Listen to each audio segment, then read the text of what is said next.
Hello and welcome to the digital table read of the Essential Etiquette of House Parties and Hijinks. This is the first original play by the Starhouse Amateur Theatre Company, so we are very excited to give you this sneak preview. So, without further ado, let's get started. We can introduce our characters. My name is Rory Kinsolving, and I will be playing Cecil Ford, a post-collegiate sellout. My name is Sylvie Tavernise, and I will be playing EMIL Harrington, a post-collegiate artiste with an E. I'm Sylvie Loh. I play Miss Jones, an eccentric widow. I'm Winter Camus. I play Miss Viola Glenn, a starry-eyed ingenue. I'm Anika Weinberger, and I play Miss Dolores DOYLE, a business-like talent scout for IKEA. I'm Cassian Grove, and I play EVERETT Walsh, an unwilling host. I'm Magnus Whitaker, and I play Guy Walsh. I'm Ezra Loh, reading the stage directions. Also present but not speaking is the robber, a Harpo Marx-esque silent clown decked out in an exaggerated stripy shirt and mask. Location: the balcony outside a high society house party in Hollywood, Los Angeles in the summer of 1928. As the audience settles in, the robber clowns on stage. He steals increasingly ridiculous large valuables from the house, bringing them one at a time into the balcony and placing them in a comically large stack, until he is frightened off by the play beginning. Cecil enters, looking up happily at the night sky. He resets downstage, leaning on the balcony railing, loosens his tie, and breathes in fresh air. Behind him, EMIL enters, laughing and still speaking to the other party-goers inside. He sees Cecil first. Angels and ministers of grace defend us if it isn't Mr. Cecil Ford. EMIL Harrington, as I live and breathe. Oh, Hollywood hotshot himself, slick suit Cecil, the lady killer of New Haven, our own artiste celebrate, he upon who rests the eyes of the old nation. masters, Harry? By this point, they have reached each other at center stage, and mind-boxing each other in a masculine show of affection. They break apart, chuckling. I can't believe I haven't seen you since Yale. The halcyon days of our youth. Seeing you is like I'm back in school. This party's like I'm back in school. Did you see what they're putting in those cocktails? This party? You know, I think I saw Josephine Baker in there. You sure? Well, it might have been a fruit bowl. See, do you know the host of this soiree? Oh, I just came along with Bertie. Who's Bertie? I don't know. Do you know the host? Never heard of him. Nice house, though. Lovely gardens, too. Just look at that topiary. A more bird-like shrub I've yet to see today. Enter Miss Jones, with a large tray of hors d'oeuvres. She notices them. Hello, boys. Don't let me disturb you. I just had to get out of there. It's so loud in there, I didn't have two ears to rub together. The name's Dominique Crystalia Angelina Tatiana Jones. Yes, parents can be cruel. What's your name? EMIL Harrington, enchanté. No, thank you. Cecil Ford, Miss... Ms. Widowed? Something like that. Say, do you know the host of this shindig? Lord, no. How silly. Do you? I'm here to survey the world of the Hollywood higher-ups, to find humanity in the inhuman, to strip down the art world to its barest essentials. I'm a writer, you see. Well, one can never tell, can you? She takes out a cigarette case, removes one, taps it, and inserts it into a long cigarette holder. Cecil and EMIL both offer their lighters. No, thanks. I never smoke. Their confusion is cut short by Doyle, who enters, fanning himself. Well, it's cooler out here at least. DOYLE, Dolores DOYLE, RKO Pictures. Cecil Ford. EMIL Harrington. Ms. Dominique Crystalia Angelina Tatiana Gabriella Katinka Jones. I'm sorry. So, how do you know our dear host? Oh, you know, here and there, around town. What's his name? We don't know either.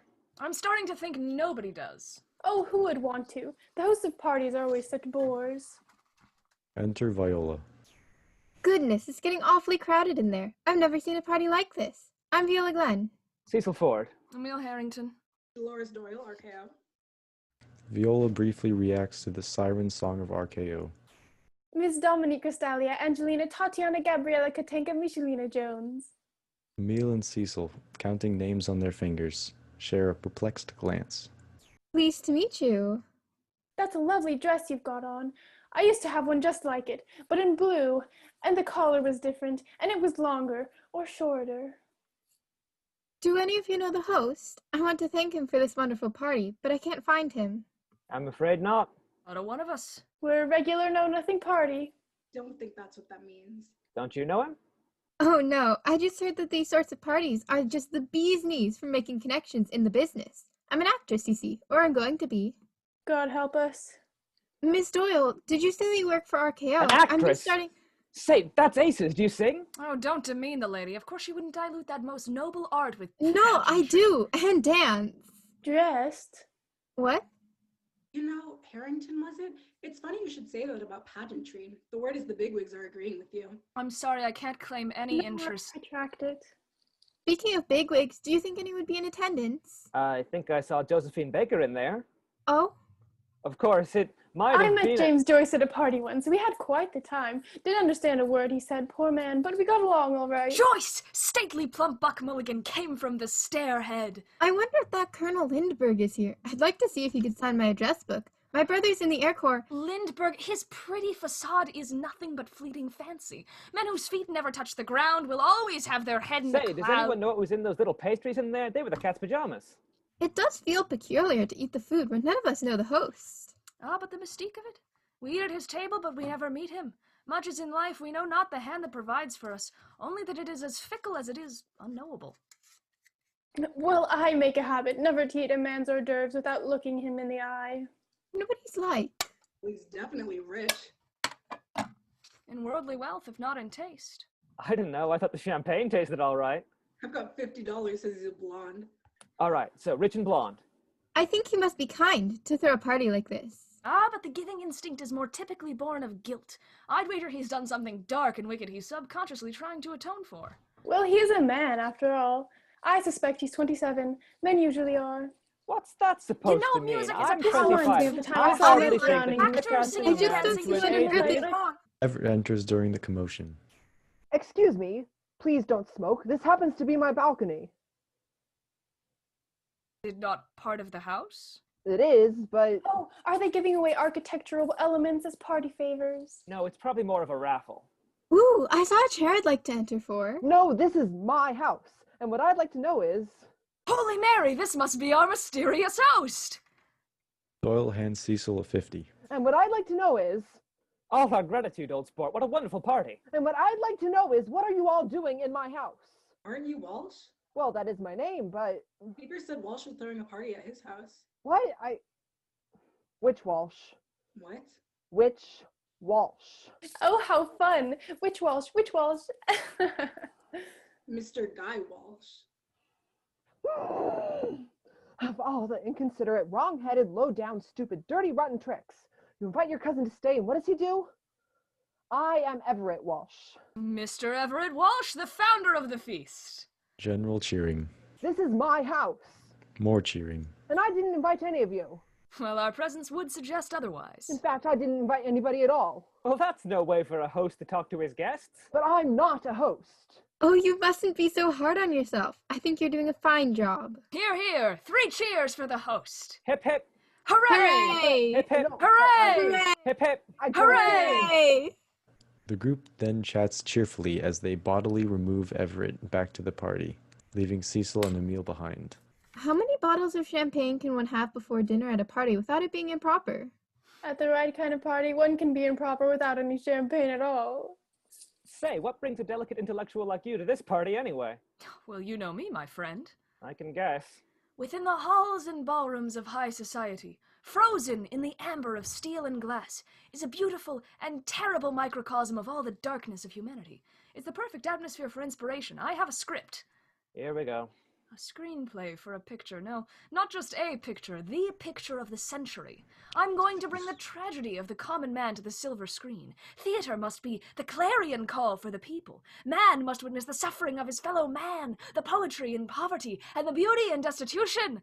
It'll be a picture to end all pictures. I'll show the world as it truly is. Bring high art to the silver screen. Well, I'm sure it'll be a very nice picture. I have a screenplay too, but since I live in the real world and not a screaming amber microorganism, I'm here on Microcosm. business. That woman, Dolores Doyle, she's a talent scout for RKO. This is my chance, Emil. I'm gonna be big, just you wait. Hard to picture, isn't it? Hollywood, Emil, I'm gonna have my name in lights. Ah, like Lon Chaney? You laugh now. Oh, I do. You can have your name in lights. My name is going to be in history books. World's saddest man. I'll be the father of a new age in theater. Theater ought to put its old man in a home. And what have you got, Virgil? Some sparkling review number that spends $1 million on saying absolutely nothing. Says the great EMIL Harrington, author of the only tragedy that bores you to tears. My screenplay is anything but boring, old man. I've got a script that will turn the theatrical world on its head. My play has meaning. Well, I've got a script that can take yours any day. My script is about the sewers of the human spirit. My the script road is that for leads to everyone, man's so the undoing. common man in the studio will like. Probability for Something the working working man towards can take aren't his the kids to see. It'll which make you couldn't thousands. possibly Trust me. understand. We'll just see about that. In a choreographed movement, they grab the scripts from each other's hands and take them to opposite sides of the stage to gloat over them. You just gotta sing. Exquisite title brings to mind the bard himself. Although when it comes to exclamation points, traditionally speaking, I believe it is formed to limit oneself to one or fewer. And unto the babes in the street, a tragedy in 4 parts. I didn't know you wrote for Barbershop. Bit of a mouthful, though. We'll have to tack on some more marquee. And the preponderance of musical numbers. Do I detect Wagnerian influence on this kick line? CECIL marches over and retrieves his script aggressively. Mine opens in an idyllic country town. Mine opens on the choked slums of New York City. We meet a bright young man who dreams of making it big in show business. An immigrant son with nothing but his violin to save him from destitution. He sets out for Hollywood and gets a job working for a world-famous director. He's forced to toil and sweat in the steel mill just to make enough money to save his family. He aces his audition and begins filming for a big new musical picture. The foreman forces him to work in dangerous, back-breaking conditions, 12 hours every day, breathing in the soot and smoke until his teeth and hair and nails are black with it. Where he meets and begins a passionate romance with a beautiful young dancer. A syphilitic prostitute named Marie. There's a moment, of course, where the two are separated due to a misunderstanding, and all looks bleak. The musician's hands are crushed in a machine, leaving him unable to work or even play his violin. But of course, our hero gets the girl and wins out in the end. God's wounds, that can't be the ending. Well, what's wrong with it? Where's the meaning in that? This is the 20th century. Who gets the girl anymore? Well, then how does your script end? Penniless, he is thrust out onto the street where he freezes to death. In his last moments, he imagines himself to be at Carnegie Hall, takes one final bow before collapsing as we fade to black. Good God, that must make the musical finale somewhat morbid. No, you don't understand. The whole sequence is produced in utter silence. No sound to distract from the crushing reality of the tableau before you. Oh, well, that'll all have to change if you want to make it in the industry. If people wanted that sort of depressing boredom, they'd read books. The theater's for escape. Escape theater ought to show the world in its starkest form, give beauty to the twisted and the hideous. The people want musical numbers and flashy lights and fun. Then the people are idiots. Enter Viola. Ha! We'll have it decided for us. You're so fond of what humanity needs, here's just the manatee we need. Mr. Harrington? Mr. Ford? That's me. I'm told you're both screenwriters? I'm just starting out in the business, and I was thinking it would be so helpful to have some guidance or words of advice from such experienced professionals as yourself. Well, I'm a writer. This one's just a sellout. I'm the real screenwriter. This one's just some party pooper with a pen and paper. Well, I'm certain... Here, kiddo. I know you're looking at him and thinking, poor guy. But read this. CECIL shoves Emil's script at her. You'll feel so sorry for yourself, you'll have no pity left for him. Miss Glenn, perhaps you could take a look at Ford's script. If you read closely enough, you might be able to make out a plot line between the choreography notes. Emil drops CECIL's script into her arms. Well, I don't know why you're putting each other down. You're both great writers, I'm sure. You'll soon learn that in show business, the only way to be a rising star is to put someone else down. You'll also soon learn that CECIL is hardly a writer at all. That doesn't seem fair. Neither is the business. Mr. Ford, what's your pitch? You just gotta sing! A musical about a country fella's big break. He lands a starring role and a starry-eyed romance with a dancer he meets along the way. Our leading man is... sanctimonious, saccharine, insatiable. Oh, like your guy's much better. My piece centers on a destitute musician faced with the harsh realism of the great factory that is America. What's that factory manufacturing, do you think? What's it for? The desecration of the human spirit. Viola pretends to flip through both scripts and makes a face inadvertently at each. Well, I'd certainly prefer to watch Mr. Ford's, but... Ha! See, Harry, I told you that's what the people want to see. You know what the people don't want to see in the cinemas? Somebody freezing to death. From the urban slaughterhouse. Go into movies, they said. They'll take you more seriously there. These female pilots get to wear trousers. Miss Jones enters with a new plate of hors d'oeuvres, crosses and sits. She methodically picks up the hors d'oeuvres, examines them, and places them in her handbag, one at a time. Viola plops down next to her, deflated. In the background, the robber enters. He wreaks quiet havoc throughout the scene. Is something wrong? I suppose. I just don't know what to do with myself. I try my hardest to make my own way in the world. I really do. But I just have no experience with these things. So I ask for help, get a professional eye on things. And you know what I get? Laughed at? Well, yes. I was hoping that... Miss Jones kindly inserts an hors d'oeuvre into Viola's mouth. Here, you've come to the right place then. Have I? Course, kiddo. Wisdom doesn't always show on the face. Now who's been getting you down? Friends or something otherwise inclined? She winks exaggeratedly. Well, Miss Doyle isn't exactly my friend. I wish she were my friend. That'd make things so much easier. She's really an associate at best. She just doesn't pay me any attention. Attention is overrated at best and unwelcome at worst, I find. I don't know about that. My whole job is attracting attention, really. I'm sure you're quite good at that.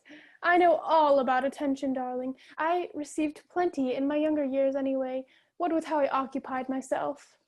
Oh, well, I didn't know you were in the business. I'd love to hear your advice then. It's so hard to find other women to talk to about the work.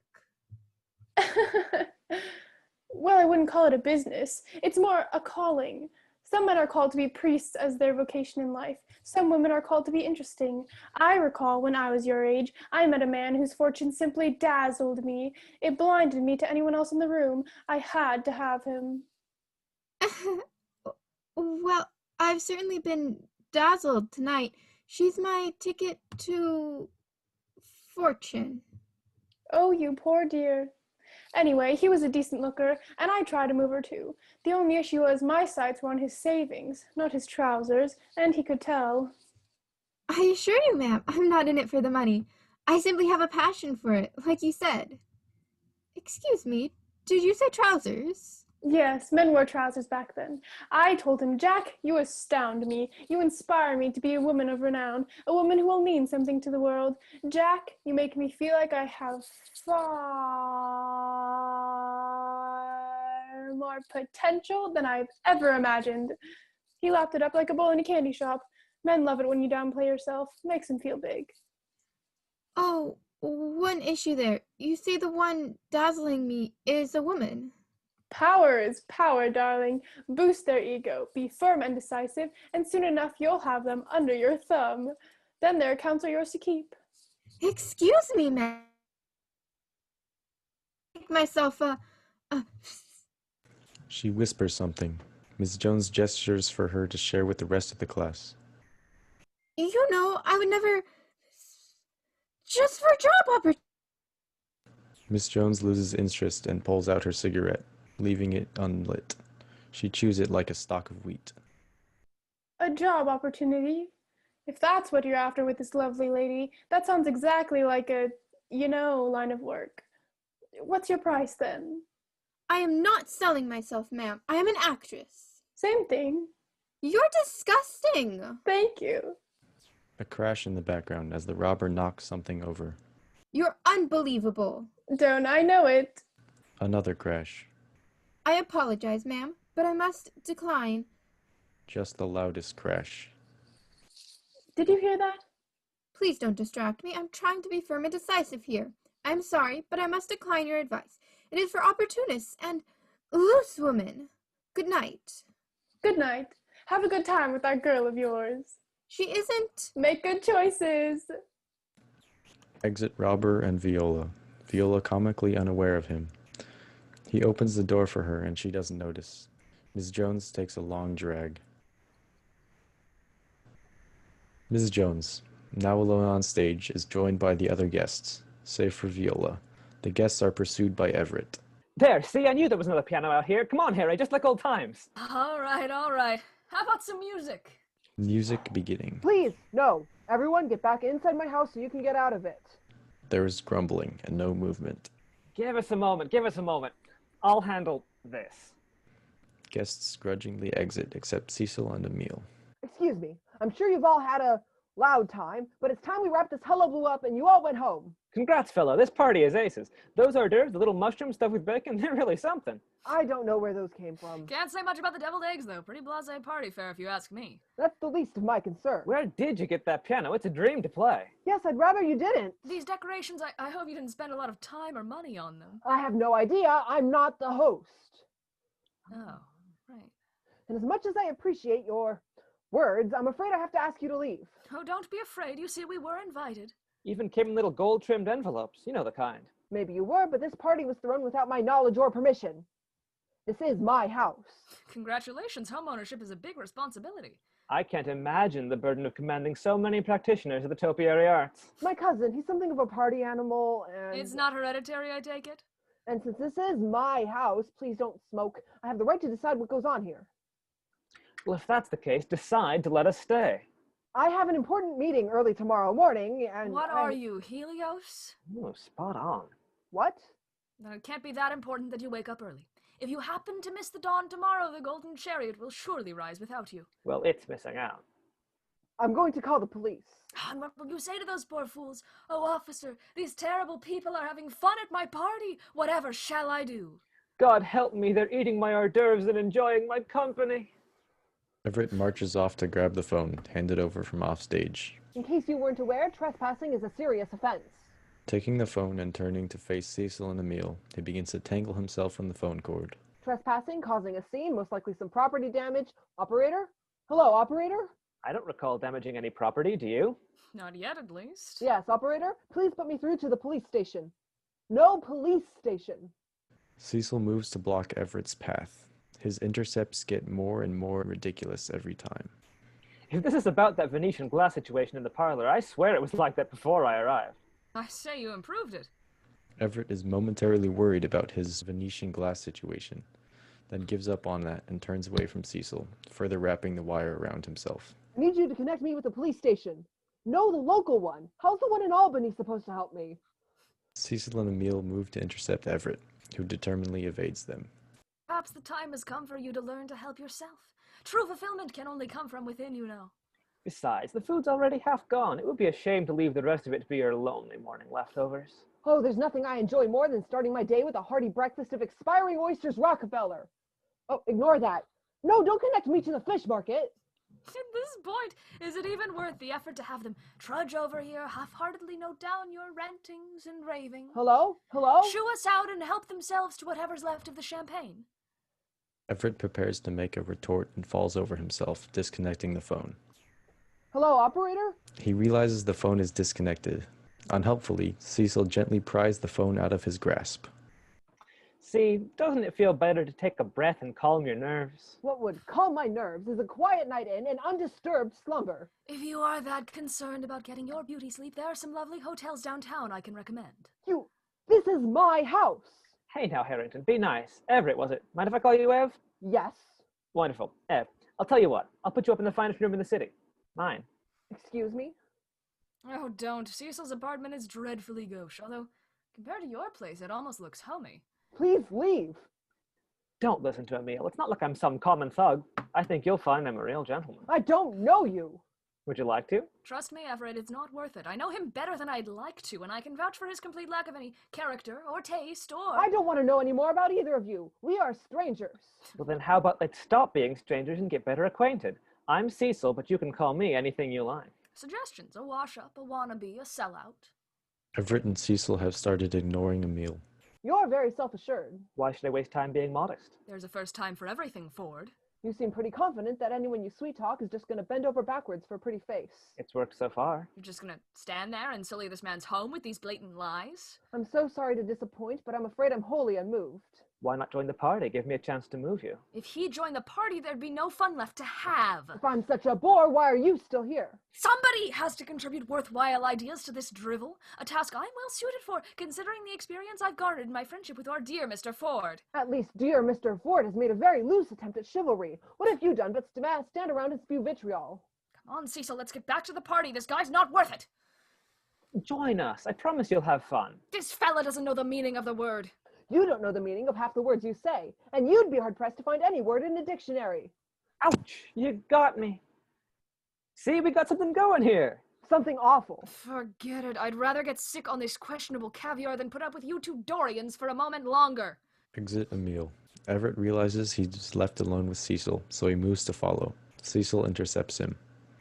Why don't you and I go grab something to drink and find somewhere a bit more secluded to continue our conversation?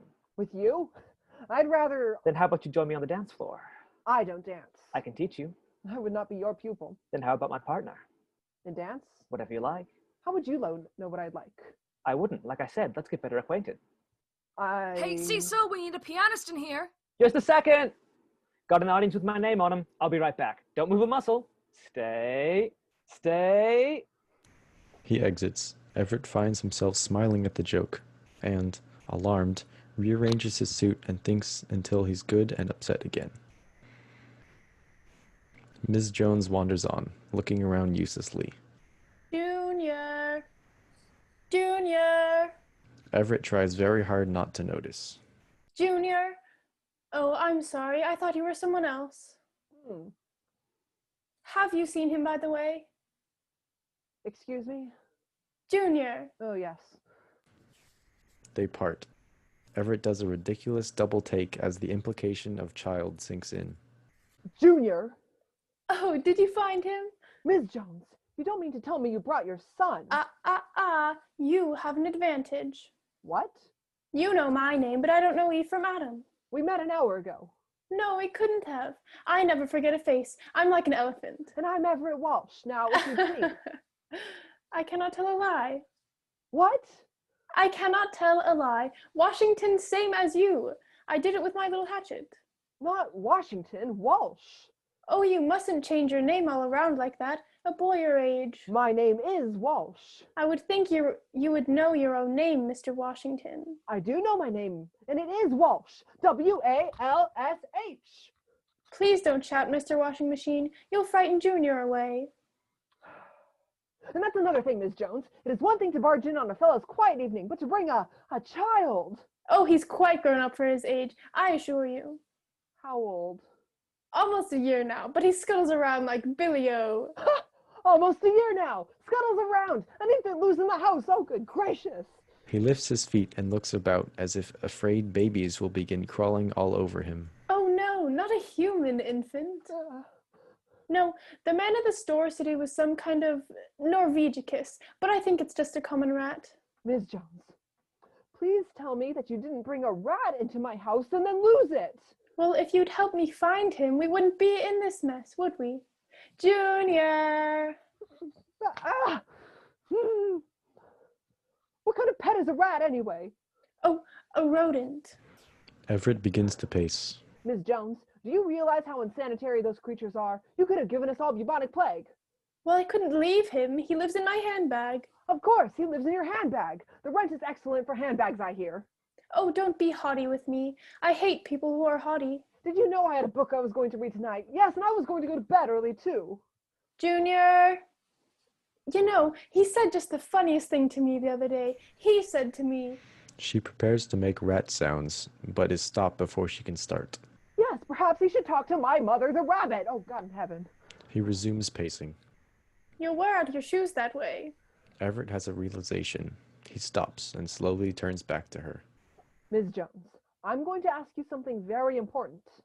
Is Junior a real rat? What else would he be?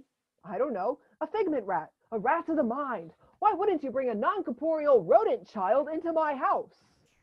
Enter Doyle, causing him to leap into the air with affright. Oh, St. Christopher. Whoa there. Hey, pal, just came to ask, did you make those little crab brioche things? I cannot tell a lie. I did it with my little hatchet. Oh, never mind, never mind. Say, are you all right, little fella? All right. Of course I'm all right. I don't know my own name. My house is full of drunken actors and dashing musicians and scuttling infants, and please don't smoke. And she's lost her son, who is a rat, and he lives in her handbag, and he doesn't even exist. Oh, yes, he does. I think we better leave Mr. Walsh out here to calm down some, Ms. Jones. You just keep getting that fresh air. There's a good boy. Yes, there you go. It's going to be okay. I do hope he's all right. He's been saying the strangest things. They exit. Everett, now so hysterical he's circled back around almost to acceptance, does some full-body face journeys, shrugs, and sits down. EMIL enters, CECIL following. Oh my. Oh my indeed, Cecil. Oh no, not you again. Everett gets up as if to leave. Ev, I'm sorry if we caught you at an inopportune time. This entire evening has been an inopportune time. First, my dear cousin doesn't think it necessary to even offhandedly mention a party said to invade my private domicile on what I had hoped would be a solitary evening. Then, these same invaders elect to drag me into their petty disputes, their musical interludes. They're rats. Oh my. Oh my indeed, Cecil. Sensing a screenplay coming on, EMIL pushes Everett back into the bench and takes out his notes. You've got that Hemingway look in your eyes, EMIL. This could be it, Cecil. Mr. Walsh, I know we've intruded enough upon your evening, but do you mind if I intrude just a bit more? I don't see why not. Excellent. So, Mr. Walsh, how are you feeling? Why exactly should I tell you? I'm a writer, you see, and I find interviewing interesting cases such as yourself often stimulates and inspires like nothing else. You mentioned a cousin. Well, sure, you know him, but I can't see what I'm that afraid has I to- don't. Anyway, this cousin of yours, is he rich, poor, an upstanding man? Maybe a gambler? Once a glowing pillar of the community, he fell to ruin when your darling uncle took him on a trip to the city. Haven't you done that one before? Your uncle took him somewhere he could never escape. To a horse race, perhaps. The world of the underground derby. Oh, you can't go wrong with a good horse race. But then his eye was ever caught by the gleam and shimmer of the silver dollar. Are you quite finished? With what? With inventing an entire Walsh family history from nothing. Of course. Really, I should get back to proper interviewing. Like I was saying, I find myself quite qualified to expose, to strip down the soul of anyone whose soul hasn't bathed in a touch too long? I suppose so. Please, I don't need to have my soul stripped. Perhaps a glass of... Oh, Mr. Walsh, please. I am a man of craft, of artistry, but first and foremost, I am a man of words. I believe open conversations such as this can be beneficial to both parties, and I merely want you to encourage yourself, to express yourself, verbally. I think you'll find I've expressed myself quite thoroughly. All night, in fact. You two have put me through the ringer, gentlemen, and between you and the rat, I... Fine, Mr. Harrington. Ask whatever you want. Some conversation will at least distract me from this harrowing evening. Wonderful. So, Mr. Walsh, you mentioned rats? And that's another thing. Rats! Who brings a rat to a dinner party, I ask you? Does my cousin take all his friends out of the nut house, or did you all just follow him home? Interesting. Now, the rat is a very symbolic creature. For it to feature so prominently in your psyche, it would have to... Attend your dinner party. EMIL shoots him a glare. CECIL shrugs. As I was saying, the rat is commonly a symbol of creativity. Or of plague. To have a rat feature so heavily in your dissolution signals to me some sort of damming of the river of expression, a damning of your artistry. Dear God, I've got it. You've got what? Rats, cheese, art, dinner, it all fits. The cheese is the excess, ever sought after, but always a trap. Mr. Walsh, do you ever see yourself in pursuit of something you cannot have, no, that you should not have? You see, spiritually speaking, we're all rats running on a wheel towards a cheese, and we grasp at rung after rung on the great wheel of life, not realizing that once we fall from our constant pointless cycles, all we find is the trap of abuse, of addiction, of... Cheese. Yes. Cheese. I was wrong. The cheese isn't art. The cheese is not some kind of purely exegetical first-year grad student metaphor for some great American ideal of art. No, it's a different slice of the American dream. The cheese is wealth. It's greed personified. Cheese is truly the original sin of rat kind. Tell me, Ev, have you ever had anything so commercially decadent as a great, big, solid block of cheese? Mr. Walsh, you cannot escape the rigid confines of high society without art. Within every rat is a true artist. What other artist has ever so condensed the human condition? Rat. The rat condition into such simple, timeless themes. You know, no one's ever done a rat cartoon. CECIL begins to scribble down some ideas. To escape this wheel, one cannot dismantle it. No one can, for one only falls into the cheese. Original sin is, theologically speaking, inescapable. One must instead find beauty and artistry in the monotony of the endless journey. One must be as crafty as a rat, and create your own bliss and misery here on earth. For sin is inevitable, and absolute wealth is unobtainable. Mr. Harrington, you've got me all wrong. I'm sure this is all very interesting, but this has been a very trying evening, so I'm going to ask you all one more time to leave, and I will retire to my room. And whatever my cousin has to say to explain this, I'll match him blow for... Emil has already lost the thread of the conversation. He is seated on the ground, making artsy noises while he scribbles down as many possible notes. Blow. Wasn't this a sorry sight to see? Cecil turns exaggeratedly and exits. Everett almost reaches him to stay. Opening his mouth to say something, he doesn't. Mr. Harrington, I don't need anyone else making himself at home inside my head. I should have never agreed to this in the first place. In fact, I shouldn't have let any of you in. I should have thrown you all out bodily the moment I saw you. Mr. Harrington, I ask you, man to man, leave me alone. I want you to go far, far away and never let me see your face or any of your batty friends again. Never mind. Everett stands, stretches, and makes to exit.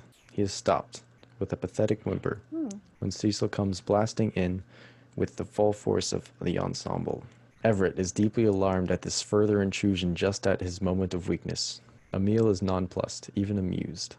Don't worry, sad sacks, I've brought the party to you. Can't let the host of this shindig catch the morbs. I'm not the Aren't host. you a sad pair? I think something ought to be done to cheer you up. How about a song, maestro? Say, what about that piece you were singing inside?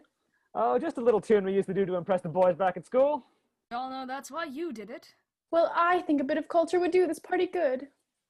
He performs an old vaudeville routine. Crazy words, crazy tune. At some point, Emil joins in on a ukulele brought out from inside. All guests have a grand time. Miss Jones dances. Everett stammers his outrage until he is eventually annoyed into exiting. Washington and Valley Forge, freezing cold, but up spoke George saying, Vododio, Vododio, do. Crazy words, crazy tune, all old George could croon and swoon was Vododio, Vododio, do. On his ukulele, daily, he would strum, beat-lum-bum, dancing, prancing, then he'd holler, black bottom, crazy words, crazy tune, all that he could croon and swoon was Vododio, Vododio, do. Napoleon led his men to Waterloo. What he say to them? He said Vododio, Vododio, do. Crazy words, crazy tune, all that he would ever croon was Vododio, Vododio, do. On his ukulele, daily, he would strum, bum, bum, bum, vamping, stamping, then he'd holler, red hot mama, crazy words, crazy tune, all that he could croon and swoon was Vododio, Vododio, do. Come on, get us going.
He said, Vododio, Vododio, do.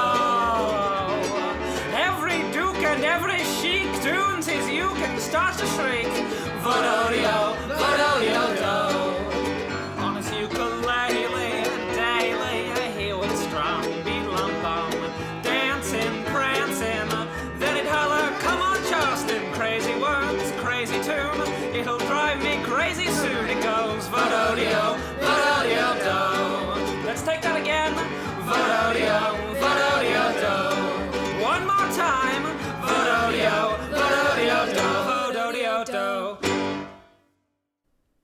The gang, minus Everett, have unimportant conversations around the piano. The robber enters boldly, expecting the balcony to be empty. When he sees the group, he freezes, and then, panicking, hides in a flower pot, standing perfectly still with a topiary over his head, in disguise as a tree. Conversation is then continued, unaware, in the background as in the foreground, the robber, as a tree, cautiously inches away. Finally, a butler comes out onto the balcony to announce dinner, distracting the group and allowing him to run away. Dinner is served.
Viola enters doing exaggerated warm-ups, fanning herself, jumping up and down, etc. Miss Jones lounges upstage of her with a glass of champagne and a large serving plate of hors d'oeuvres. Her attention is drawn as Viola's voice cracks badly. Champagne, dear. Oh, thank you. She downs it like a shot and wrinkles her nose at the bubbles. Bad night? I'm afraid I don't know yet. I hope not. You know... Viola is too polite to stop her, but visibly crumples in anticipation of more discomfort and/or insults. I've always sought happiness, joy, entertainment, pleasure. I mean, who doesn't? What's the point of life if not enjoying oneself? And I found pleasure, anywhere from the finest clubs in France, to alleyways in Italy, to cathedrals in Spain, to cathedrals in Italy, to concert halls in Italy, to Well, you get the idea. Have you ever been to Europe? I highly recommend it. You know, they drive on the other side of the road. Darling, when I was your age, I was terribly naive. I was terribly naive and sweet and delightful and appealing. It's been a hard habit to shake, you see, because appealing to people brings them pleasure like nothing else. They simply eat you up and... She pops an hors d'oeuvre into her mouth. Now, I don't know about you, but making other people feel even a pinch of pleasure made me feel like the Duchess of Bathsheba. You understand? And I loved it. So I spent myself like I spent his money, and I spread myself thin as butter on toast. And I got the job, and the man, and the cash. Viola perks up, albeit cautiously. This sounds like it might actually be relevant. Now, darling, I only have one of those now, the only one I need. And I'm here to tell you, as we see from domestic cats and mice to some people's domestic lives, it's much more fun to eat than be eaten, don't you find? Don't think of pleasure as like something you carve off yourself and serve. Happy homemaker for Thanksgiving and Christmas and Easter all at once. Pleasure's contagious. Like a disease? Precisely. Sneeze all over them, darling. I don't know. With all due respect, Ms. Jones, I am an entertainer, and I am willing to sacrifice myself for my craft. Don't. What? Do you have ears, or are those spare mouths? Dear, it's what I've been saying. If it costs you to make other people happy, don't bother. Of course, it's nice to appeal, but you peel off enough of your skin and you end up grotesque. The key to aging gracefully is keeping all of your skin. Viola pulls a face. What I mean to say is you can't live without having your own fun. As long as you've got fun, you're the goose with the golden legs. The trouble with setting yourself on fire to get a role, aside from the unsightly singe marks, is you miss the party afterwards. But isn't it right to want to make people happy? Of course! But darling, the funny thing about people is you're people yourself. You must never forget that. And once you're having fun, everyone will follow. You've simply got to look after yourself. Miss Jones, would that apply to matters of the heart? I'd never cross my job advice with my love advice. It simply wouldn't do. The two would taste terrible together. Rather, would it apply to marriage? Plenty of women I know count themselves professional wives. Go on. My mother always wanted my father to be happy. What wife wouldn't? And she did serve herself, like you said. Though she was less a Christmas dinner and more like sandwiches, or some kind of hors d'oeuvre. A crab cake or a canapé, chopped up, portioned out, and cold. Ah, yes. That's what happens when you've got a May December marriage. The weather at home gets absolutely freezing. She wanted to be an actress, but have you ever seen a sandwich go on stage? All the filling would fall out. Disastrous. So she wanted him to be happy, and he ate all the sandwiches. He was like a seagull, or a ferret, although not in appearance, really. He just kept eating and eating and eating, like a ferret in an icebox, not caring what a mess he made. Now there's a glowing review of the human condition. Or the man condition, at least. And once he'd eaten his fill, once he'd gotten his wife, and he'd had his children, he was done. My mother was thrown out like a plate full of overdue crab cakes, and I got shoved aside because I was just one of the crab cakes on the plate. And I've been a crab cake ever since. I don't deserve to be a crab cake, gosh darn it. I deserve to eat. I deserve to sit on a throne made of crab cakes and eat them until I turn bright orange. I deserve to devour anyone who tries to take that away from me. A beat as Miss Jones is stunned to momentary silence, and Viola marvels at herself. Miss Jones dabs at her face with a handkerchief. What a performance. Thank you, Miss Jones. Thank you so much. Please, call me Dominique Cristalia, Angelina, Tatiana, Gabriella, Katenka, Michelina, Arabella. Thank you, Dominique, Cristalia, Angelina, Tatiana, Gabriella, Katenka, Michelina, Arabella. Viola goes to exit, sashaying slightly no, but Miss Jones stands, not finished. Darling. Oh? Eat them up, my dear. She presses an hors d'oeuvre into Viola's hand. I will. She shoves it into her mouth, strikes a pose, and exits. Miss Jones sighs happily and waves her off. Miss Jones is on stage. scraping the remainder of the serving plate's contents into her handbag with a butter knife. EMIL enters with an exaggerated artistic huff. Enjoying the quiet? Oh, terribly so. Though I really came out here for some solitude. Oh, I'll leave you alone then. Wouldn't want to spoil your night. Thank you. Though I'm afraid it's spoiled already. All the chattering in there is just horrid.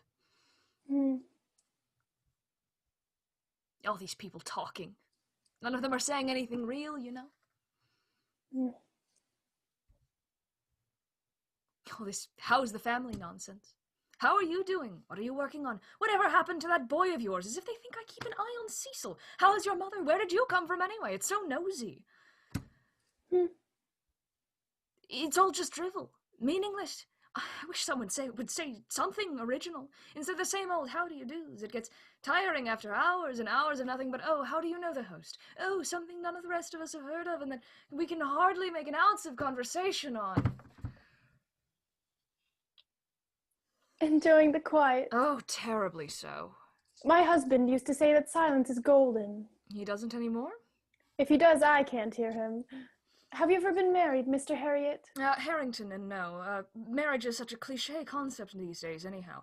What sort of child believes in true love till death do us part? All that rubbish. Oh, I like you. I've always said marriage is like a cobweb in a china cabinet. Beautiful, ensnaring, and not something you should stick your hand in by any means. That's good. EMIL writes it down. Ms. Jones pays him no mind. That is the first intelligent thing I've heard someone say all evening. What's your name? Dominique, Crystalia, Angelina, Tatiana, Gabriella, Katenka, Michelina, Arabella, Diphtheria, Elena Jones. But you can call me Dominique, Crystalia, Angelina, Tatiana, Gabriella, Katenka, Michelina, Arabella. Where did you study? Oh, all over the place. I started somewhere around here, took off on a lark to Europe for a while, scrambled all around the East, mainly Italy, of course. Oh, the art in Italy is just stunning. Did you see St. Peter's Cathedral while you were there? I had my eyes elsewhere. Oh, the sculpture is lovely too, of course, and the mountains, the beaches. I can understand distraction, really, but you must. Oh, darling, I'll put it plainly. Europe's full to the brim with some lovely examples of the human figure, and I don't mean David. Absolutely. True humanity can't be found in all the decrepit cities around here. See, in Italy, there's shanties, villages, hamlets, little places to carve out your own life, your own dream, your calling. Carve them out of the marble and limestone the country is built on. The sea air, the cafes, those little pastries with jam in the middle. Those people are living life so much more simply, so quietly compared to here. Italians understand the human condition better than anyone. And what else was in the brochure? Beg pardon? I said, and what do you do, sir? I'm a screenwriter by trade. I've always preferred poetry, or maybe essays, but I'd never reached the people that way. Hollywood is where change is being made. People are being moved. Ms. Jones fans herself, and perhaps pulls out some smelling salts and drinks them. Sweet Mary, not another one of you. Another one of me? All you artists. They ought to fumigate the place. I don't take kindly to being compared to a termite, ma'am. No, not a termite, no. An ant? Yes. You people always swarm all over what could be perfectly fine conversation, like it's the juiciest cherry pie at the picnic. You know, it's people like you who are the reason that people like CECIL get produced. All you want is entertainment you can throw cheap food at, whether it's some poor vaudeville sap or some sappy new talkie. You're the real termite devouring up real art and spitting it out because you don't like the taste. You're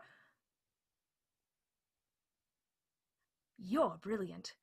Termites, Mediterranean art, the human condition. I've got it. EMIL goes to exit. Ms. Jones stops him by the back of the collar. Oh, God, no, that's my, what's it called, intellectual property. You can't use my genius to make more boring films. No, sir. CECIL enters. Now, I don't mean to interrupt what sounds like a wonderful ruckus, but Doyle's about to audition that kid from earlier, and we might want to get a good word in with her now. If that kid gets a contract and I don't, I'll make like you and contemplate jumping off a bridge. You idiot, I need to write this down before I forget. Where's some paper? CECIL wordlessly withdraws the notebook from Emil's pocket and hands it to him. Emil sits and scribbles once more as Doyle and Viola enter, and Miss Jones flees in the opposite direction.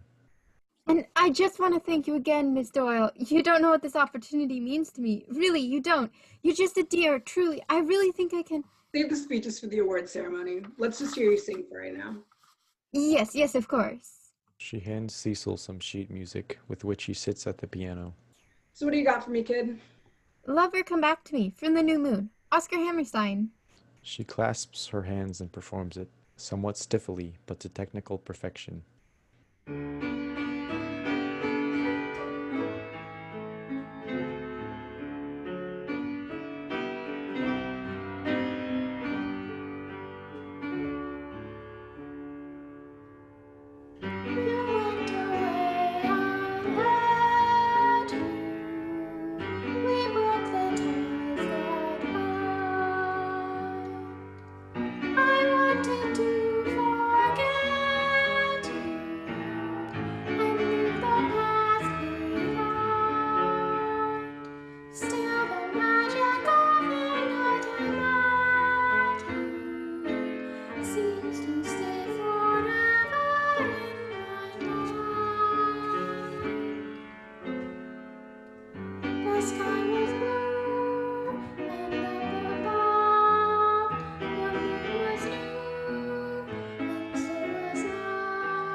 Well, that was very nice, but, well, I'm afraid you're not quite what I'm looking for. See, the public just doesn't go for this heart stuff anymore. Don't you listen to the radio? You've got no grit, no sex appeal. Better luck next time, kid. But... I'm sorry. There was a pause long enough for the audience to really start feeling bad for her.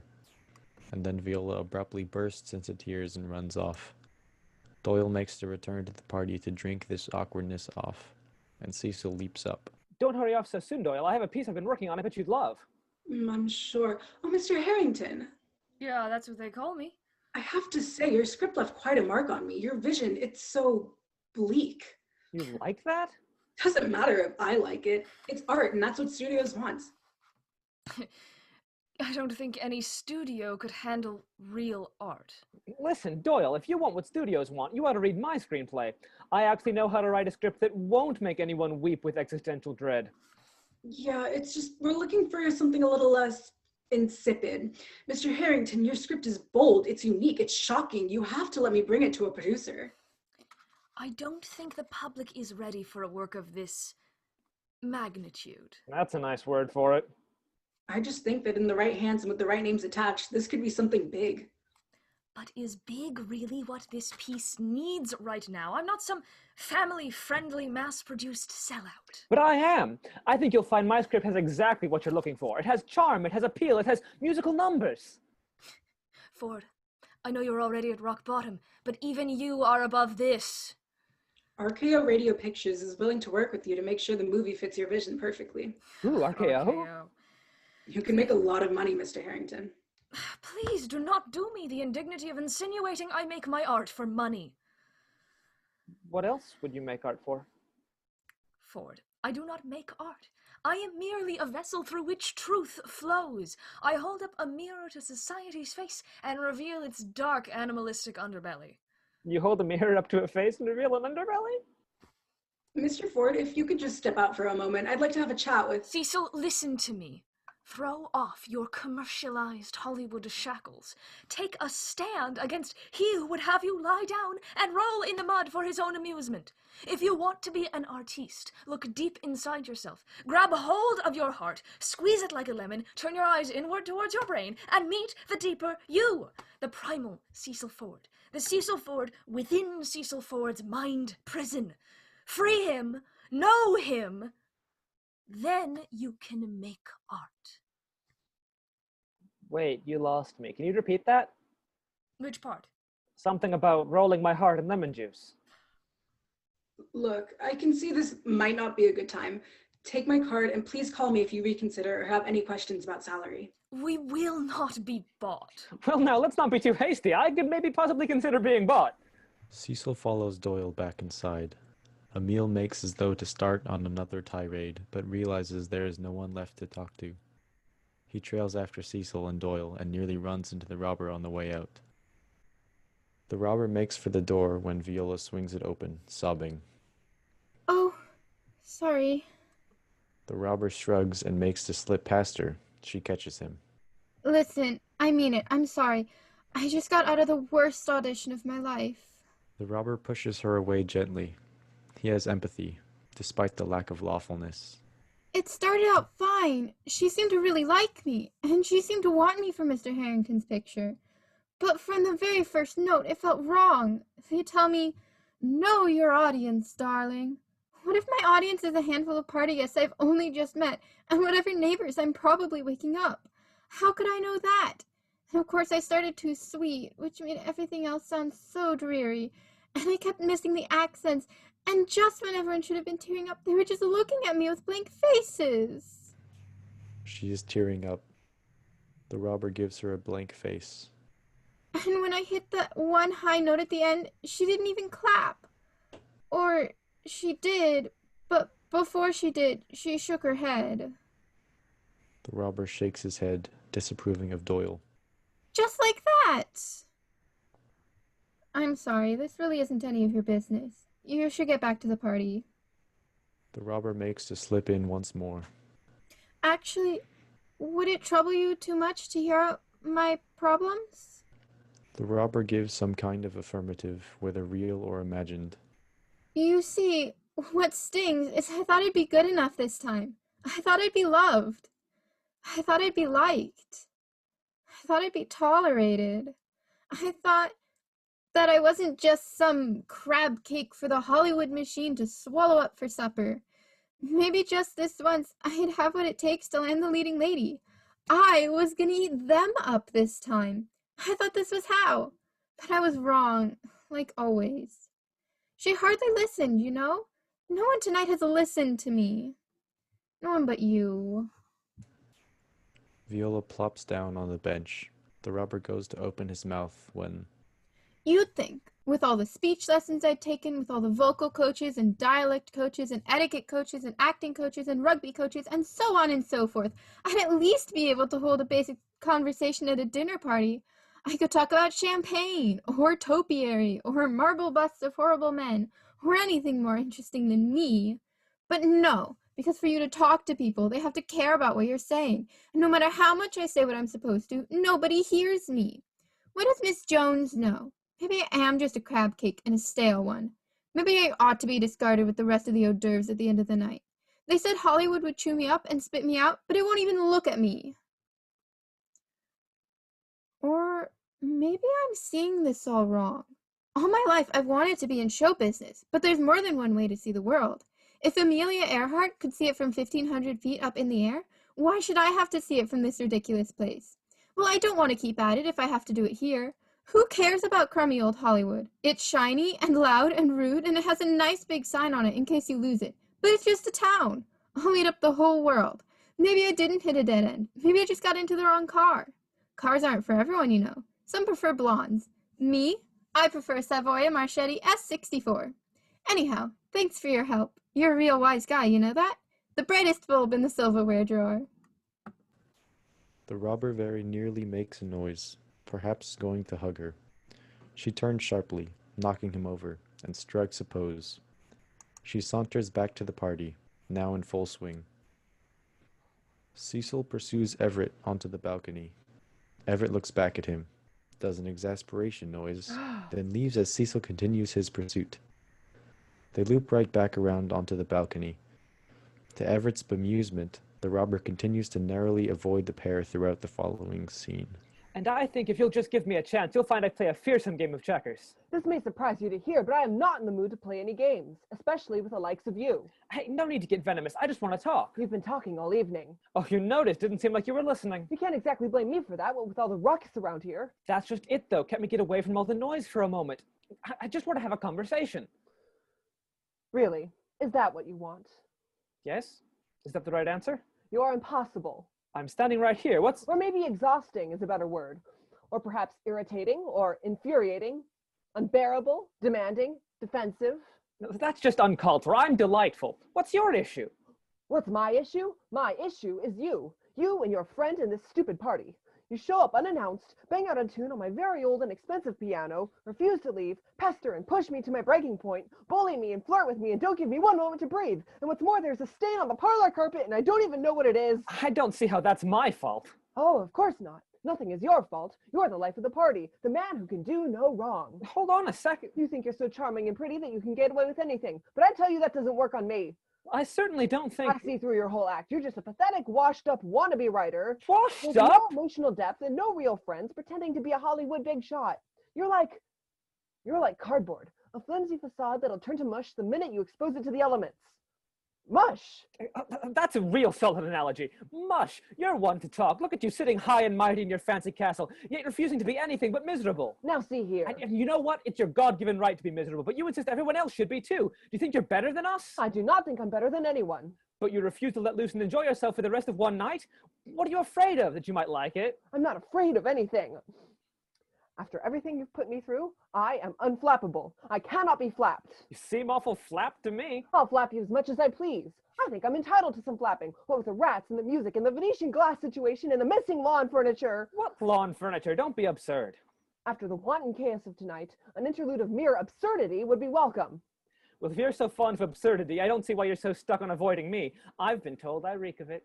I'm sorry. Am I not being a gracious enough host? Am I killing your fun little party? Am I being a big old stick in the mud? If you want to let loose and enjoy yourself, go somewhere else. Hey, whoa, don't have an aneurysm. Let's talk this out. What's there to talk about? I find myself remarkably calm for a man whose home is being thoroughly torn to pieces. Yes, you've already mentioned the trespassing situation, but don't you see there's a bigger problem here? Your ego? How do I put this gently? The problem is you. You and your tightly wound, proper, upstanding gentleman bit. Have you ever let yourself relax a moment in your life? It can't be healthy to have a steel pole a mile long up here. This isn't about me. Isn't it? Doesn't matter. Stress is going to kill you. Do you really want to look back on your life when you're at the end of it and see work and worries and lost friends, all those missed opportunities, all those regrets? I'll tell you something I definitely regret. Yeah? Giving you the time of day. You wound me to my core. Everett turns to leave, almost catching the robber, but of course missing them entirely. Say, wait. What? Just wanted to watch you walk away again. Everett exits in disgust, a beat, and then Cecil chases after him. Viola, with a bigger hat and holding a cigarette holder, and Miss Jones enter, chatting. So there I was, with a persimmon in front of all those people. I'll never live it down. Oh, sweetie, how awful. It wasn't all bad. They let me eat the persimmon after. He nods sagely in perfect mirror. That reminds me of the time Jack and I were in the Alps. Have you ever been? What, in person? In spirit? In Switzerland, darling.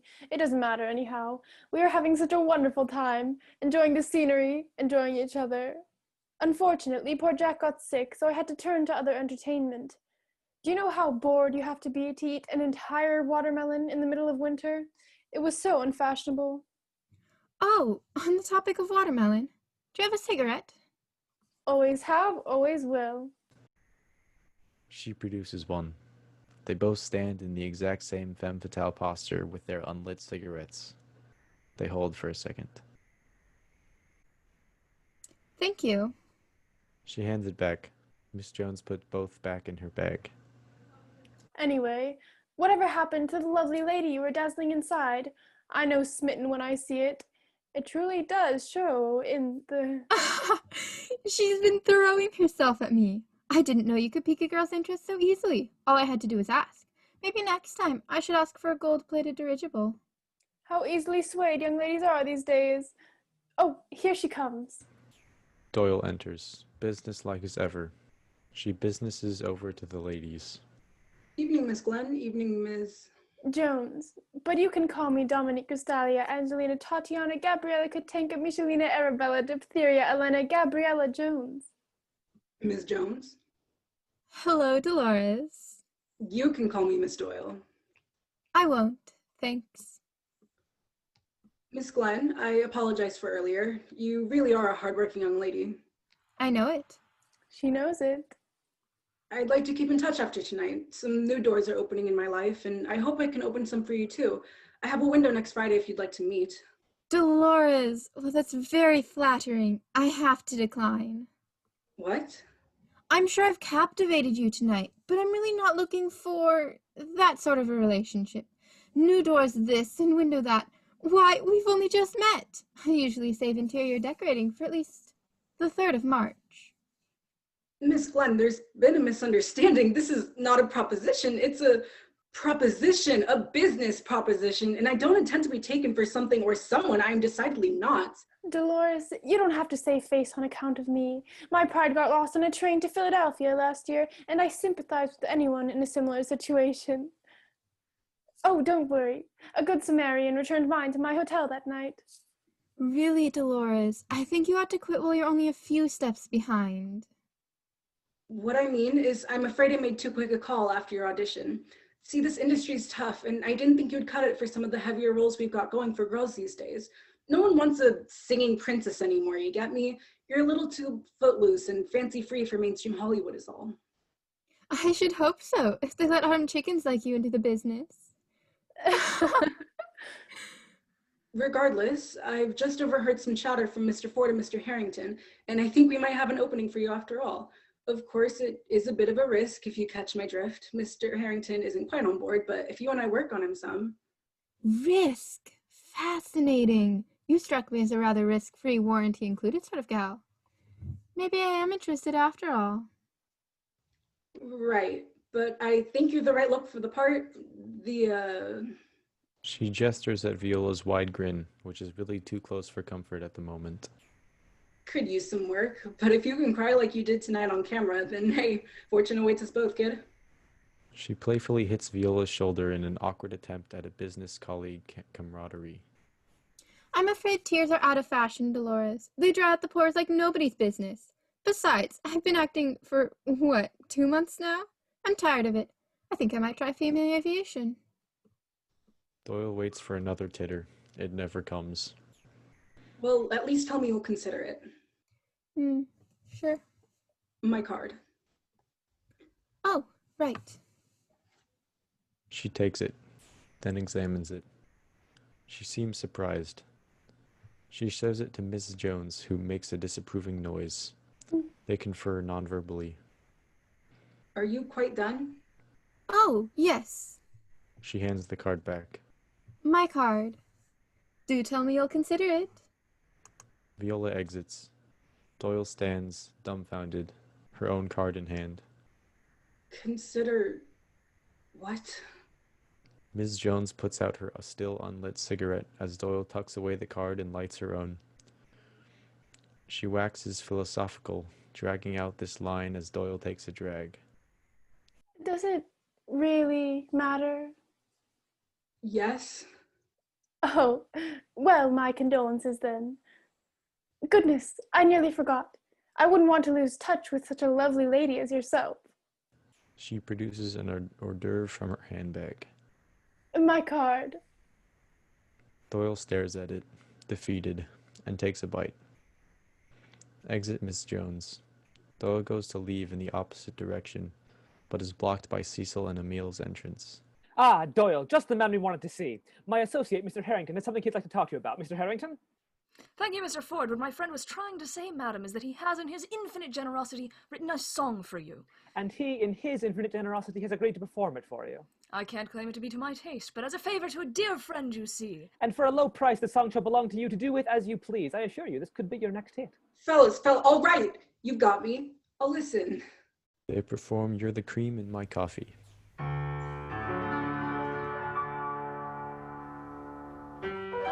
not a poet, how will I know it? I've never been a raver, but when I speak of you, I rave a bit, it's true. I'm wild about you, I'm lost without you. You give my life its flavor. What sugar does for tea, that's what you do for me. You're the cream in my coffee, you're the salt in my stew. You will always be my necessity, I'd be lost without you. You're the starch in my collar, you're the lace in my shoe. You will always be my necessity, I'd be lost without you. Most boys tell of tales, and each phrase dovetails. You've heard each known way. This way is my own way. You're the sail of my love boat. You're the captain and crew. You will always be my necessity. I'd be lost without you.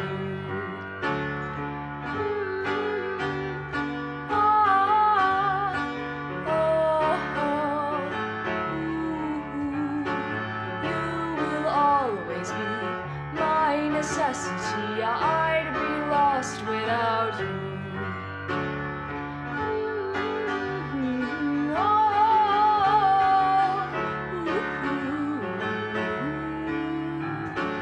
You will always be my necessity. I'd be lost without you.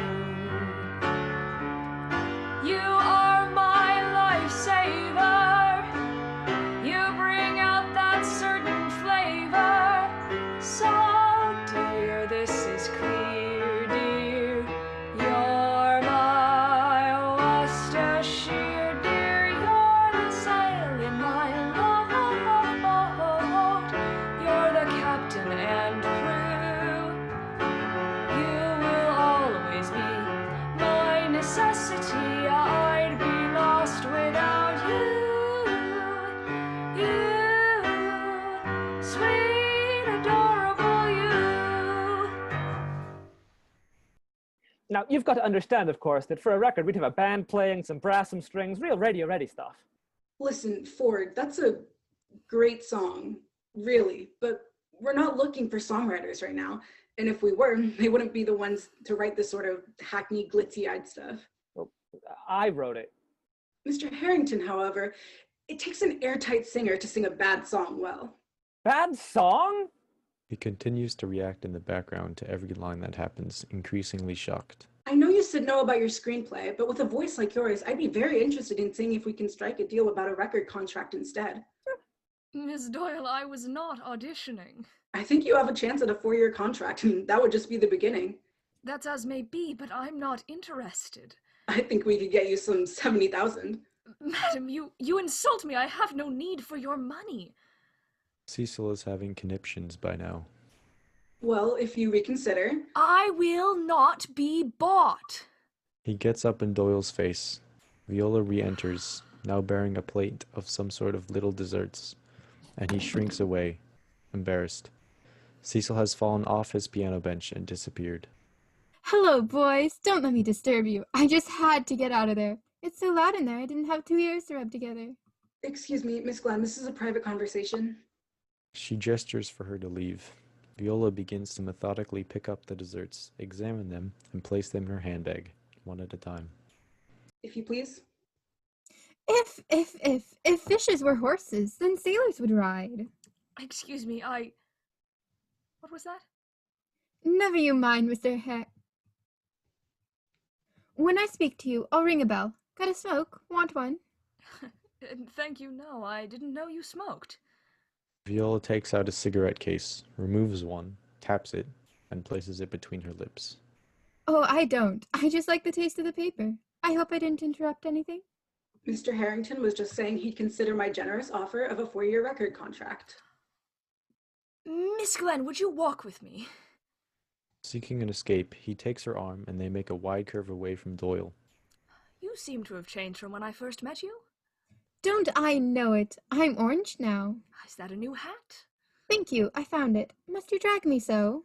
Dreadfully sorry, mademoiselle, but you see, this woman has been chasing me all evening, trying to besmirch my art with her disgusting Fordist Hollywood ideals. It's bad enough that I have to rub elbows with some fools on the industry assembly line, but now the jackals want my voice. Perhaps this picture can't be made. Not here, anyway. Hollywood. She nonchalantly eats her cigarette, revealing it to be one of those candy ones. Truly, this is a... Did you say you're orange? From all the crab cakes. Were they crab cakes? It's a metaphor. I see. For my mother. Of course. But I'm not a crab cake any longer. No, sir. I'm eating them, and I'm thrilled as a herring in a haystack. Yes, of course, the child consumes the mother, and thus the creator is destroyed by that which she creates. To be is to consume and destroy all that came before. Now, Mr. Hare, that doesn't make any sense. All I said was my mother is a crab cake. Am I a crab cake, Miss Glenn? Mr. Hare, you are a pig in a blanket. It's interesting that you should mention food this way. Tonight has been defined by our consuming of the hors d'oeuvres of our unknown host. And now you say that we ourselves are hors d'oeuvres, provided for our own consumption at a... Jesus, Mary, and Joseph. Appetizers, dinner parties, creation, destruction. I've got it. It better not be catching. What are you doing? She looks down at his writing with very mild curiosity and then gets bored. Don't you see? You're a genius. This will be the greatest thing I've ever done. This will be the biggest picture ever made. Your idea will create a masterpiece of never-before-seen scope and magnitude. Cecil has since emerged from behind the piano and leans smugly on it. And where does Mr. Won't Be Bought think he'll get the funds for a picture of such scope and magnitude? Doyle has been slowly moving to be part of their conversation. Well, I know you've turned me down a few times now, but this seems like something RKO could give you a hand with. Cecil freezes. You'll need Jack for a project that size, and if you can promise another script like the one I saw tonight, it's dollars to donuts, you'll get plenty. Cecil's elbow abruptly slips off the fellboard and hits the keys, creating an audio representation of his emotional state. Emil hasn't been listening whatsoever, but glances up at the sound. Miss Doyle, there you are. I know I may have been a bit hasty with you earlier, but this new script will require far more pecuniary assistance than any of my past realist trifles.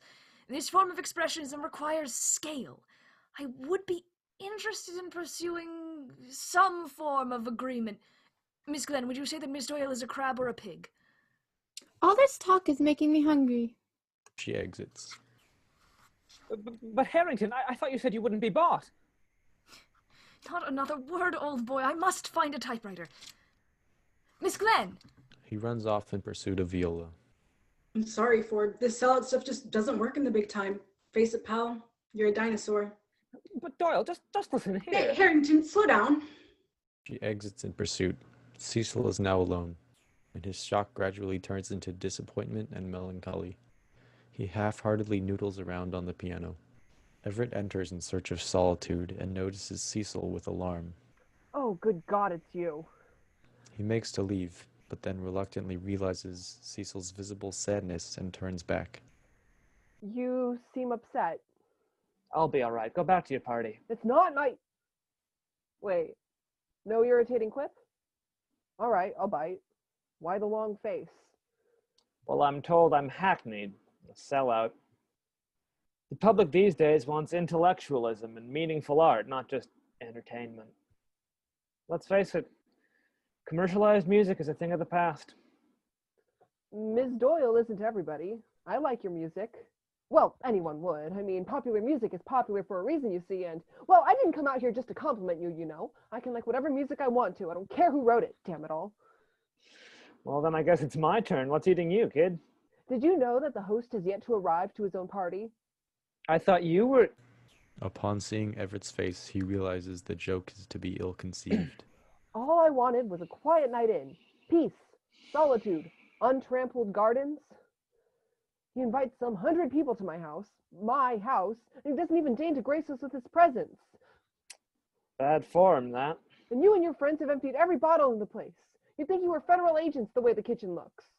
Consider it our civic duty? Listen, I am sorry I called you irritating and infuriating and unbearable and demanding and... No. Don't apologize. I've got no worse than what I believe is the customary treatment for home intruders. An awkward pause. I know a good party when I see one. You fellas have been good guests. Everyone's in there having a wonderful gay time of it despite... They've all been having fun and they don't even... I'm sorry I've been such a beastly host. Well, I'm sorry I've been such a brilliantly entertaining guest. Everett turns away in irritation. Well, I don't imagine we'll be bothering you much longer, Mr. Walsh. Good. It's past time we were all in bed. An awkwarder pause. After a beat, Cecil strikes up The Way You Look Tonight. As he plays, Everett quite unconsciously drifts over to the piano to listen.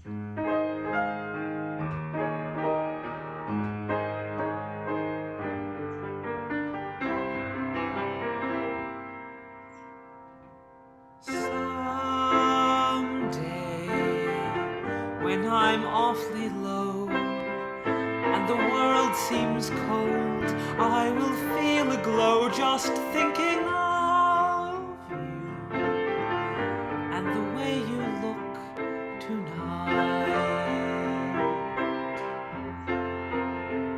Oh, but you're lovely with your smile so warm and your cheeks so soft. There is nothing for me but to love you, just the way you look tonight.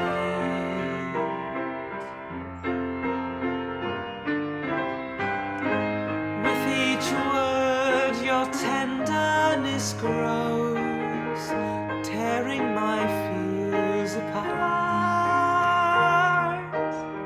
And that little laugh wrinkles your nose, touches my foolish heart. Lovely, never change. Keep that breathless charm. Won't you please arrange it? 'Cause I love you and the way you look tonight.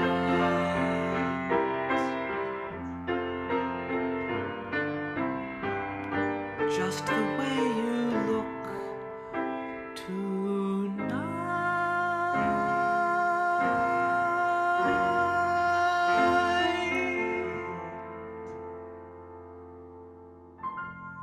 As the last note dies out and Cecil looks up into Everett's face, the two are so close as to be almost touching. They are visibly distracted by this arrangement, but neither makes any move to look away or break the tension. Sounds from inside. Sounds like the party is breaking up in there. Sounds like it. We should probably go inside. Yes, I think we should. I almost don't want the party to end. Who says it has to? I almost... The two move to kiss and are abruptly cut off when EMIL enters excitedly. With Viola in tow, Miss Jones and Doyle follow, coats, hats, bags, etc. in hand. Everett and Cecil spring apart, albeit reluctantly.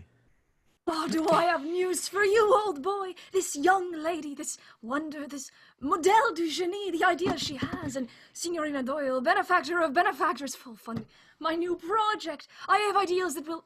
To think I thought she was a wet blanket. This is going to be groundbreaking. I told this nice young boy I'd help him with his stories, and now he's disheveled. But one can't help the effect one has on men, really. You understand. Yes, I that think is... you found your rat, Ms. Jones. My what? Oh, yes, of course. No, I didn't bring the foolish thing. He always behaves so rudely at parties. He's snug at home. It would be quite impolite to bring an animal like that to a party, Mr. Walsh, don't you find? That's quite right, Miss Glenn. Thank you, Miss Jones. While Everett is still confused and not yet angry, Doyle steps in. One by one, the guests shake his hand. Well, we're just about the last of it. I know we weren't exactly your pick for guests, but thanks for having us, pal. You don't know the break this party got me. No, I've been an ass and I know it. Thank you for coming, and I mean that. No hard feelings, old man. Thanks awfully for the party. You don't know what a favor you've done, not just me, but the entire art world. I had a charming time, and congratulations again. Many blessings to you and your wife, I'm sure. Miss Glenn, this wasn't a wedding. No?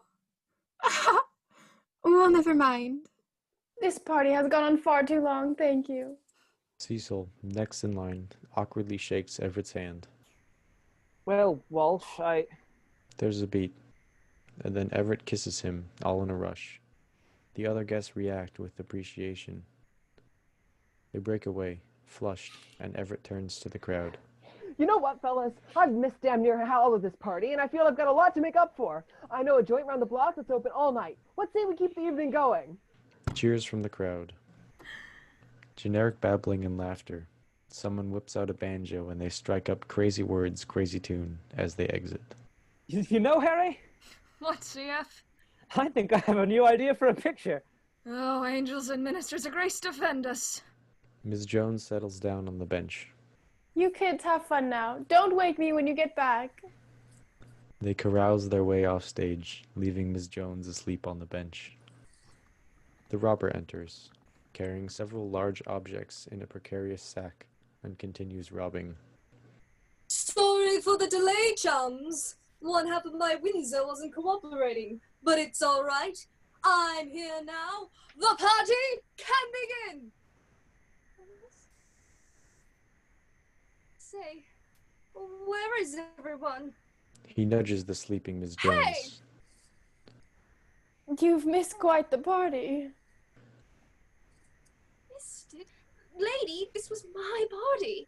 One must always be fashionably late so as not to seem overeager. He sits down, dejected. Here I am, all done up in my best too. The robber sits on the other side of him and comforts him. Oh, you poor little man. Care for a drink? Thank you. The robber produces glasses clearly stolen from the house from his sack, and Ms. Jones pours her stolen champagne directly from her handbag. Guy doesn't bat an eye and toasts them weakly. To the only two people with any semblance of etiquette.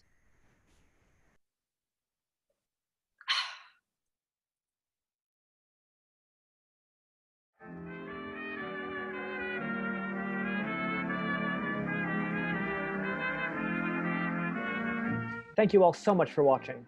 If you like what you saw today and you would like to see more of it, you can drop us a tip using the link in the description. But I know that things are still pretty rough for a lot of folks, so if it is all hard for you for whatever reason, please do not feel obligated to give. There's a lot of other ways you can support us. You can use our various social media. You can follow us on various social media. You can read our zine. All of these things are linked in the description as well. And most importantly, you can tell your friends about us. Word of mouth is still essentially our only form of advertisement, and when we can't really even leave our houses, it is all the more important that, you know, if you like our work and you want to see more of our work, that you do not keep those good vibes locked inside you, but instead you let them out and spread them around. All right, that about does it for us. Thank you again so much for watching. Until next time, I'm Rory Kinsolving with the Starhouse Amateur Theatre Company.